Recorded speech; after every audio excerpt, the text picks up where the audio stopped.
السلام علیکم، میں ہوں ناصر راجہ اور اوصاف ڈیجیٹل پہ آپ کو خوش آمدید کہتے ہیں۔ جناب، موٹر وے کا مرکزی کردار عابد ملی گرفتار ہو چکا ہے اور پولیس اپنے طریقہ کار کے مطابق اس سے تفتیش کر رہی ہے۔ ہمیں ایک کانسٹیبل نے اس کی کچھ تفتیش کے اشارے دیے ہیں، تھوڑی سی سٹوری سنائی ہے جو ہم آپ کو اپنے الفاظ میں بتانے جا رہے ہیں۔ عابد ملی اپنی بیانات میں، اپنی باتوں میں کبھی کبھی یہ کوشش کرتا ہے کہ وہ پولیس کی ہمدردی حاصل کر لے اور کبھی یہ کوشش کرتا ہے کہ وہ اپنے آپ کو مظلوم ثابت کرے، لیکن پولیس آپ کو پتہ ہے کہ ایسے ہیلوں بہانوں سے خوب واقف ہوتی ہے، لیکن ایسی باتیں باہر نکل آتی ہیں جو ہم تک پہنچتی ہیں اور پھر ہم اپنے ناظرین تک پہنچاتے ہیں۔ عابد ملی نے تفتیش کے دوران بتایا کہ جب میں فرار کی کوشش میں تھا اور بھاگ دوڑ کر رہا تھا کہ میں ایک ہوٹل کے قریب سے، ایک ڈھابے کے قریب سے گزرا جہاں پہ گرم گرم پراٹھے پک رہے تھے۔ مجھے شدید بھوک لگی ہوئی تھی اور میرے پاس پیسے بھی موجود نہیں تھے۔ میں کئی مرتبہ یہ سوچ چکا تھا کہ یا میں گرفتاری دے دوں یا خودکشی کر لوں، کیونکہ ہو سکتا ہے پولیس مجھے دیکھتے ہی گولی مار دے۔ اسی کشمکش میں اپنے فرار کے راستے پہ چلتا جا رہا تھا۔ میرے پاس پیسے نہیں تھے اور جب خوشبو چڑھی مجھے پراٹھوں کی، میں نے وہاں بیٹھ کر پراٹھے کھانے کا فیصلہ کیا اور ساتھ گرما گرم چائے پینے کا بھی فیصلہ کیا، لیکن مجھے ایک خوف جو ہے اندر سے تنگ کیے جا رہا تھا کہ کہیں مجھے کوئی پہچان نہ لے اور اگر کسی نے پہچان لیا تو وہ فوراً پولیس کو اطلاع کر دے گا۔ میں نے حالات کا جائزہ لیا تو مجھے وہاں پہ کوئی ایسا شخص نظر نہ آیا جو مجھے پہچان لے گا اور پولیس کو آگاہ کر دے گا۔ میں نے ویٹر کو بلایا اور اسے 2 پراٹھوں کا آرڈر دیا اور ساتھ گرما گرم چائے لانے کا کہا۔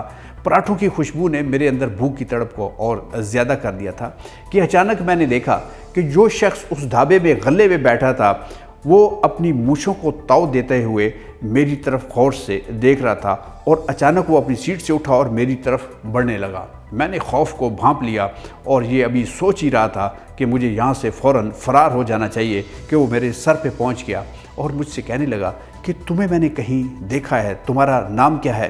میں فوراً بولا میرا نام رفیق ہے، مجھے فیقہ کہتے ہیں۔ ابھی وہ مزید سوال کرنا ہی چاہتا تھا کہ ہوٹل کے دوسرے اہلکار نے اس کو آواز دی اور کہا سائیں آپ کا فون ہے۔ وہ فوراً واپسی کی طرف لپکا، شاید اسے کسی فون کا انتظار تھا، لیکن میں خطرے کو بھانپ چکا تھا اور میں نے پراٹھے کھائے بغیر، چائے کا گھونٹ لیے بغیر وہاں سے بھاگ جانے کا فیصلہ کیا۔ اس سے پہلے کہ میں وہاں پراٹھوں کا آرڈر دیتا اور چائے کا آرڈر دیتا، میں نے اس ڈھابے کے ارد گرد فرار کا راستہ بھی دیکھ لیا تھا۔ میں فوراً کرسی سے اٹھا اور میں نے اس راستے پہ نکل کر بھاگنا شروع کر دیا۔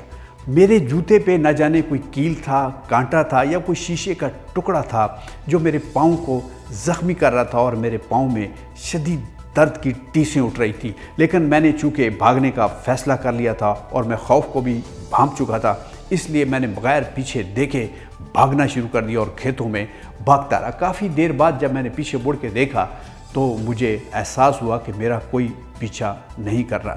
یہ وہ ایسا وقت تھا کہ ایک مرتبہ پھر بھوک نے میرے اندر اور کمزوری نے میرے اندر اتنی لاچارگی پیدا کر دی کہ مجھے ایسا محسوس ہونے لگا کہ میں یہاں پہ بے ہوش ہو جاؤں گا، اور میں نے فیصلہ کیا کہ میں خودکشی ہی کر لیتا ہوں، کیونکہ میں ایک بہت نازک وقت سے گزرا۔ کہ اچانک پھر میں نے اپنے اندر ہمت پیدا کی اور کہا کہ نہیں، میں نے فرار ہی ہونا ہے اور ایک اور واردات کروں گا تاکہ میں اپنے لیے پیسے اور مال اسباب اکٹھا کر لوں اور مجھے ایسے حالات سے دوچار نہ ہونا پڑے۔ تو جناب، یہ تھی پولیس کانسٹیبل کے ذریعے ہمیں اس کی تفتیش کا ایک چھوٹا سا پہلو جو معلوم ہوا، ہم نے آپ تک پہنچا دیا۔ ہمارے چینل کو سبسکرائب کیجئے گا اور اس کو شیئر بھی کیجئے گا، لائک بھی کیجئے گا۔ اگلی قسم میں عابد ملی کی تفتیش کے حوالے سے ایک اور انکشاف آپ تک پہنچائیں گے۔ ہمارا انتظار کیجئے گا۔ پاکستان زندہ باد۔